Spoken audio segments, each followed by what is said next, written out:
नमस्कार. ठाण्यामधील सर्व पत्रकारांचं आमच्यातर्फे मनापासून स्वागत आहे. आज अत्यंत एका महत्त्वाच्या विषयावर बोलण्यासाठी मी आपल्या समोर आहे. मी एक नेता आहे, लोकांमधून काम करणारी नेता आहे, एका लोकनेत्याची कन्या आहे आणि सर्वात महत्त्वाचं माझी सर्वात पहिली ओळख एक स्त्री आहे आणि एका स्वतंत्र आणि अत्यंत नाही आवाज येतो. हॅलो, दाबणार नाही. यांचा आवाज कोण आहे? सॉरी, मला माहित नव्हतं ते ऑन नाही. आता आवाज येतोय का? मी परत एक नमस्कार. या पत्रकार परिषदेमध्ये ठाण्यामधील सर्व पत्रकार बांधवांचं मी स्वागत करते. इलेक्ट्रॉनिक मीडिया आणि प्रिंट मीडिया सर्वांचं, खास करून त्या सगळ्या महिला पत्रकारांचं पण स्वागत करते. कारण मनामध्ये जेव्हा या विधेयकाला नाकारलं गेलं तेव्हा प्रत्येक महिलेला कुठेतरी प्रतारित केल्यासारखं वाटलं असेल. मी स्वतः एक नेता आहे, भारतीय जनता पार्टीची एक कार्यकर्ता देखील आहे आणि मी एका लोकनेत्याची कन्या आहे, लोकांमध्ये काम करणारी एक कार्यकर्ता आहे.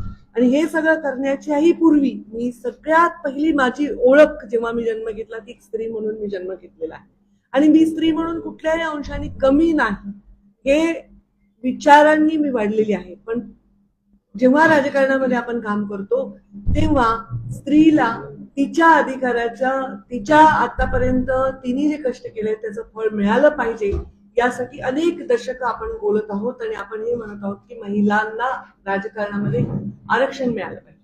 स्थानिक स्वराज्य संस्थांमध्ये आपण ते यशस्वी करू शकलो प्रचंड लढाईनंतर.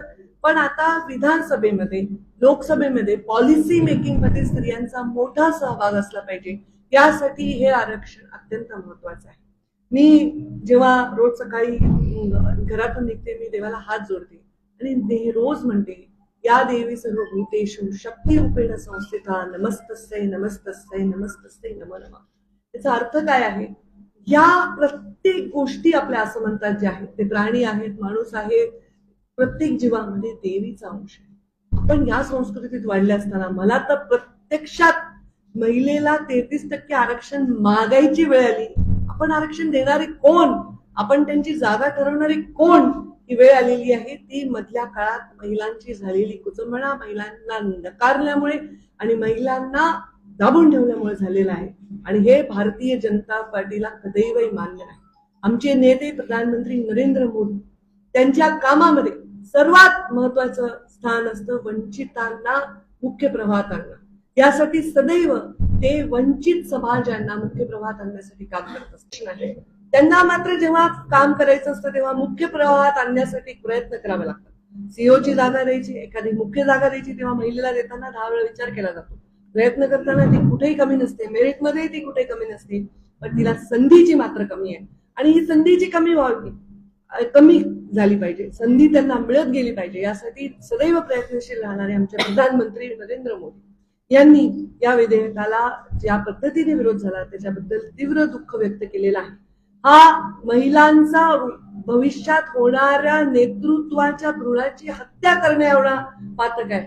आणि जेव्हा इतिहास लिहिला जातो तेव्हा इतिहास जसा चांगला लक्षात राहील तेव्हा हा इतिहास लिहिला जाईल तेव्हा हे नक्की लक्षात राहील की महिलांच्या पुढे जाण्याला, महिलांचा स्वतःचा हक्क बजावण्यासाठी विरोध करणाऱ्या या पक्षाला महिला तरी कधीही क्षमा करणार नाही.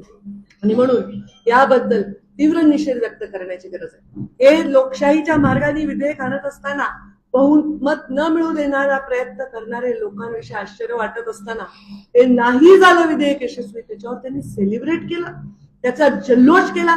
हे समस्त महिलांच्या हृदयामध्ये रुतलेला विषय आहे. मी साधं प्रेस घ्यायला जिथे जिथे जातीये, मी भाषण करतेय. काल मी एका सभेमध्ये गेले तेव्हा या महिला विधेयकामध्ये आमचे मुख्यमंत्री देवेंद्रजी फडणवीस पोटतिडकीने बोलत असताना प्रचंड प्रमाणात लाडक्या बहिणींकडून टाळ्या येत होत्या.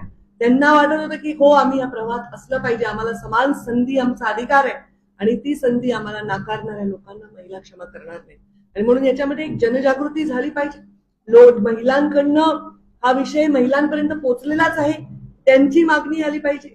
आणि त्यासाठी आम्ही प्रयत्न म्हणजे मुळामध्ये आम्ही विरोधी पक्षात होतो, स्वातंत्र्य काळापासून एक पर्याय म्हणून काँग्रेस समोर उभा राहणारा आणि राष्ट्रप्रेम आणि या देशाच्या हितासाठी झगडणारा पक्ष भारतीय जनता पार्टी नरेंद्र मोदीजींच्या रूपाने आम्हाला मिळालेले प्रधानमंत्री, या जगामध्ये आपली गरिमा निर्माण करणारे प्रधानमंत्री, एखाद्या सामान्य समाजाला मुख्य प्रवाहात आणण्यासाठी सदैव संधी देणारे प्रधानमंत्री आणि आमच्या महिलांना सदैव महत्वाचं स्थान देणारे प्रधानमंत्री, आणि त्यांनी महिलांसाठी हे विधेयक मंजूर करत असताना सर्वांनीच तिथे सकारात्मक प्रतिसाद द्यायला पाहिजे होता, जो दिला नाही. हा अत्यंत निंदाजनक विषय आहे. त्याची निंदा व्यक्त आम्ही करूच. आज आम्ही सर्व पक्षीय म्हणजे आमची जी महायुती आहे ते सर्वजण आम्ही आज रस्त्यावर येऊन त्याच्या संदर्भामध्ये म्हणजे त्याच्यामध्ये समाजही सहभागी होणार आहे, त्याच्यामध्ये महिला मोठ्या प्रमाणात सहभागी होणार आहे, आणि हे आम्ही मुंबईपासून सुरुवात करत आहोत. पूर्ण देशभर ही चळवळ आणि हे आंदोलन होतील. महिलांच्या मनामधली जी पीडा आहे, जो संताप आहे, ते महिला आपापल्या माध्यमातून व्यक्त करतील. तरी या पत्रकार परिषदेच्या माध्यमातून मी त्या सर्व पक्षांची कडी निंदा करते आणि संताप व्यक्त करते की पूर्णपणे मेरिट असताना महिलांना संधी नाकारण्याची, त्यांना परत प्रवाहात येऊ देण्याची जी संधी होती ती त्याला अवरोध करण्याची जी त्यांची प्रवृत्ती आहे, त्याला महिलाच त्यांच्या मतदानातून जबाब देते. आता आपल्या सर्वांना काही जर विचारायचं असेल तर आपण विचारू शकतो.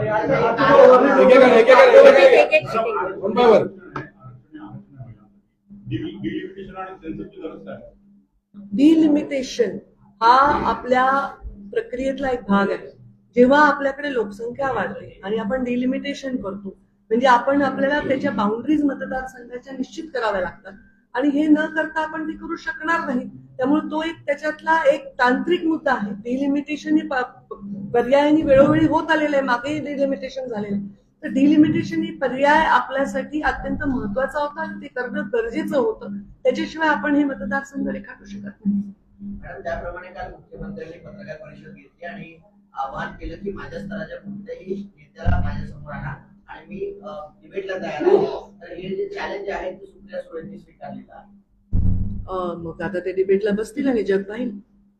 पण त्याच्यावरती ते ज्याप्रमाणे मुख्यमंत्री म्हणाले की माझ्या स्तराचा नेता पाठवून द्या, मी बसायला तयार आहे. तर संजय राऊत म्हणतायत की शरद पवारांच्या स्तराला यायला अजून 100 वर्ष फडणवीसांना. मला तर ऍक्च्युली कोण काय म्हणाले याच्यावर उत्तर देणं माझं काम नाहीये. मी फक्त माझ्या या विधेयकाविषयी आपले काही प्रश्न असेल तर त्याच्यावर उत्तर देईन. आणि मुख्यमंत्र्यांचा स्तर कोणी काढू नये असं मला वाटतं, कारण 3ऱ्या वेळा मुख्यमंत्री झाल्याचा इतिहास तरी कोणी प्रत्यक्षात नोंदवलेला नाही. ते स्वतःच्या गुणावर, कुठल्याही जातीपातीचं राजकारण न करता केवळ आणि केवळ मेरिटवर आणि विकासाच्या जीवावर 3ऱ्यांदा लोकांना आवडून मुख्यमंत्री झालेले आहेत. त्यांच्याविषयी कोणी अशी टिप्पणी करणं मला वाटत नाही. ते लेवल ठरवण्याची आमची पात्रता किंवा आमचं ते रोल आहे, ते लेवल ठरवण्याचा रोल केवळ जनतेचा आहे, तो जनतेने वेळोवेळी ठरवून दिलेला आहे.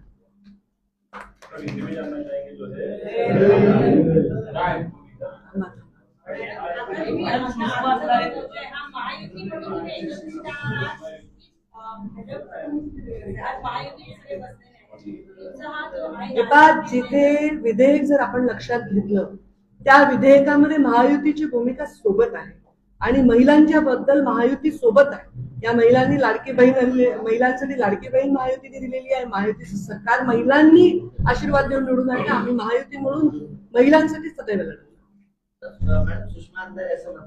मी परत तुम्ही तेच करताय, मी दुसऱ्यांच्या प्रश्नांवर टिप्पणी करत नाही.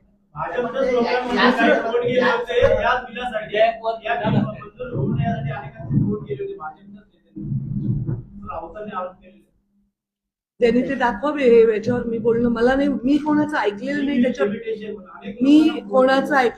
टिप्पणी करणार नाही. आणि कोण कोणाच काय म्हणाले याच्यावर मी प्रेसमध्ये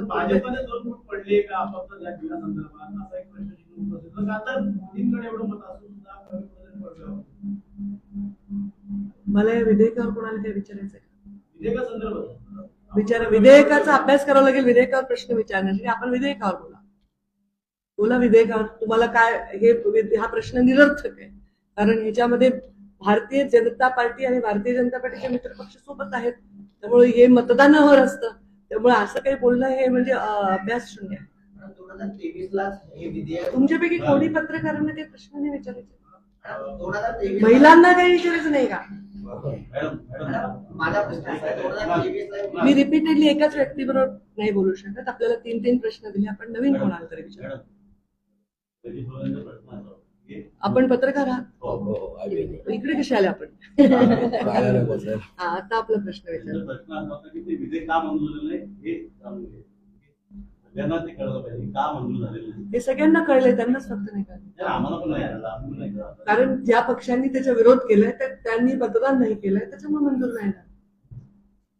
महिला असे फोन गेले होते का या बिलासाठी सत्ताधाऱ्यांना की बाबा हे बिल मंजूर होऊ नये यासाठी आणि त्यांना फोन गेले होते सत्ताधाऱ्यांमध्ये? मला कळत नाही की हे म्हणजे कुठल्या पातळीचे प्रश्न आहे, असं कोण करतं. म्हणजे असे प्रश्न विचारणं सुद्धा मला वाटतं पत्रकाराच्या पण गरिमेचा प्रश्न निर्माण होईल. आपण असे प्रश्न विचारू नये.